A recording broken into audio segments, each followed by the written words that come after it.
बेचने वाली चुड़ैल। एक बार की बात है, जादूपुर नाम के गांव में करतब दिखाती एक औरत एक रेड्डी के लिए गांव में आती है। आइए आइए मेहरबान कदरदान, खाइए रोहड़ा के ताजे ताजे केले, कभी खाए नहीं होंगे ऐसे केले, पीले पीले केले खाइए। ये कहकर रोहड़ा हाथों में 4 केले लिए उन्हें सर्कल में जोर जोर से हवा में उछालती हुई करतब दिखाती है, जिसे देखकर आसपास के सारे बच्चे अपने अपने मम्मी पापा से उस औरत के पास जाने की जिद करने लग जाते हैं। पापा ऐसा तो सर्कस में बॉल से होता है ना, ये आंटी तो केले से कर रही है, चलिए ना पापा देखते हैं। रोहड़ा एक पतली सी तार पर चलती हुई केलों से करतब दिखाती है। आते जाते सभी लोग बाहर रुककर उसके करतब देखते हैं और वाह वाही करते नहीं थकते। जैसे ही एक आदमी पास आकर उसे पैसे देने लग जाता है, तब वो कहती है, अरे नहीं नहीं साहब, मैं करतब तो बच्चों के मन को बहलाने के लिए करती हूँ, धंधा तो मेरा केले का है। पीछे देखो मेरी रिड्डी, जो भी मेरे केले खाएगा मेरी तरह चुस्त दुरुस्त और तंदुरुस्त हो जाएगा। पता चलता है क्या कि मेरी उम्र 55 की है। अरे पर ऐसे ठंड के मौसम में कोई केला क्यों खाएगा? ये ऐसे वैसे केला नहीं है साहब, ये शरीर में गर्मी देते हैं, ठंड को दूर भगाए, जो भी रोहिणा के केले खाए। पापा अगर मुझे केले नहीं मिले तो मैं घर नहीं जाऊंगी। तभी उसके पापा कहते हैं कि बेटा केले ठंड में कभी गर्मी नहीं देते, ये सब कहने की बातें हैं, सामान बेचने का तरीका है इनका। पर पिंकी नहीं मानती। मैं केले खाऊंगी। पिंकी की जिद के आगे नत्थू हार जाता है और उसे केले खरीद कर दे देता है। पिंकी खुश होकर केले घर ले आकर खाती है। अब मैं भी करतब करूंगी, कितना मजा आएगा, जादुई केले। पिंकी पहला केला खत्म भी नहीं करती कि वो बेहोश हो जाती है। दूसरे केले से एक काला धुआं आता है और रोहड़ा चुड़ैल बनकर बाहर निकल आती है। मेरे भूतिया केले बच्चे न खाए, ऐसा हो ही नहीं सकता। जादूपुर वालों, कब तक बचोगे? आ गई हूँ मैं रोहड़ा, जिसका कोई नहीं कर सकता सामना। रोहड़ा पिंकी को गोद में उठाकर काले धुएं में कहीं गायब हो जाती है। शाम के वक्त नत्थू घर लौटता है और पिंकी को घर में ना पाकर उसकी माँ से कहता है, माँ पिंकी कहाँ है? अरे बेटा, उसे तो तू सुबह करतब दिखाने ले गया था ना, फिर कहाँ वापस आए तुम दोनों?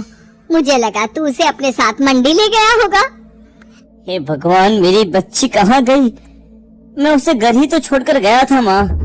नत्थू गांव के घर कोने में अपनी बेटी को ढूंढता है, पर उसे वो कहीं नहीं मिलती। परेशान होकर आके रो रो कर नत्थू हिम्मत हार कर घर लौट आता है। अगली सुबह रोहड़ा फिर से करतब दिखाने आती है और इस बार पिंकी की तरह रोनी केले खरीद लेता है। 50 रुपए दिए थे पापा ने, सारे पैसों की मैंने केले खरीद लिए हैं। अब मैं भी आंटी की तरह ही करतबबाज बन जाऊंगा। यही सोचते हुए रोनी केले खाता है और पहला अकेला केला आधा खत्म भी नहीं करता कि चुड़ैल उसके सामने आ जाती है। मेरे साथ चलने का समय आ गया है रोनी। ये तो बस शुरुआत है। अब इस गांव के सारे बच्चे धीरे धीरे मेरे कब्जे में होंगे, एक बच्चा भी नहीं बचेगा। ये कहकर रोनी को गोद में लेकर काले धुएं में अदृश्य हो जाती है। इसके बाद हर रोज गांव में से कोई ना कोई बच्चा गायब होता, पर ऐसा क्यों हो रहा है किसी को भी समझ में नहीं आ पा रहा था। रोज की तरह अपनी बेटी पिंकी की तलाश में नत्थू गांव के एक तालाब के पास बैठा रो रहा था। कहाँ गई मेरी पिंकी? शकुंतला के जाने के बाद एक वही तो मेरा सहारा थी। अरे उसकी आत्मा कोस रही होगी मुझे कि मैं अपनी बच्ची को संभाल भी नहीं पाया। नत्थू ये कहता हुआ रो ही रहा था कि तभी तालाब में से उसे शकुंतला की आवाज सुनाई देती है। कहाँ थी तुम शकुंतला?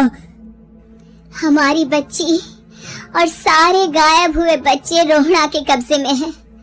वो बच्चों को जो केले देती है उससे बच्चे बेहोश हो जाते हैं और उसके कब्जे में आ जाते हैं और वो उन्हें ले जाकर काली दुनिया में ले जाती है। पर वो ऐसा क्यों कर रही है? ये मैं नहीं जानती, पर उस दुनिया का रास्ता मैं आपको बता सकती हूँ। जहाँ ये नदी खत्म होती है वहाँ एक केले का पेड़ है, उसके नीचे एक दरवाजा है, वहीं से रास्ता जाता है उस दुनिया का। ये कहकर शकुंतला की आत्मा गायब हो जाती है। गांव के सभी लोग झुंड बनाकर उसी रास्ते से काली दुनिया में चले जाते हैं और वहाँ देखते हैं कि सारे बच्चे वहाँ काम कर रहे थे। पापा, मुझे ले चलो यहाँ से। पापा, पापा। सभी बच्चे अपने मम्मी पापा से लिपट जाते हैं। तो तुम लोग यहाँ तक आ गए? क्यों हमारे बच्चों को पकड़ लिया तूने? तुझे शिकार ही बनाना है तो ले, हम सब आ गए हैं, हमें खा ले। नहीं, मुझे बच्चे चाहिए। मेरे बच्चे के बदले तुम लोगों के बच्चे। क्या मतलब? मैं इसी गांव में रहने वाली एक औरत थी। केले की चोरी के इल्जाम में मेरे बेटे को गांव वालों ने इतना मारा कि वो मर गया। उसी दिन मैंने ठान लिया कि गांव वालों का भी वही हाल करूंगी।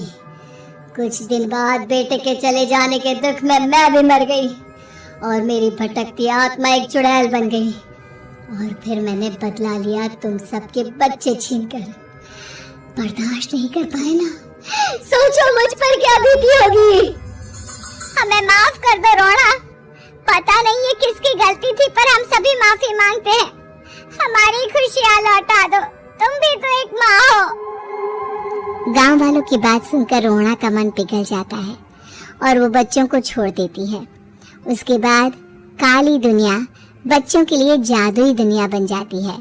अब कोई भी कभी भी वहां आ जा सकता था।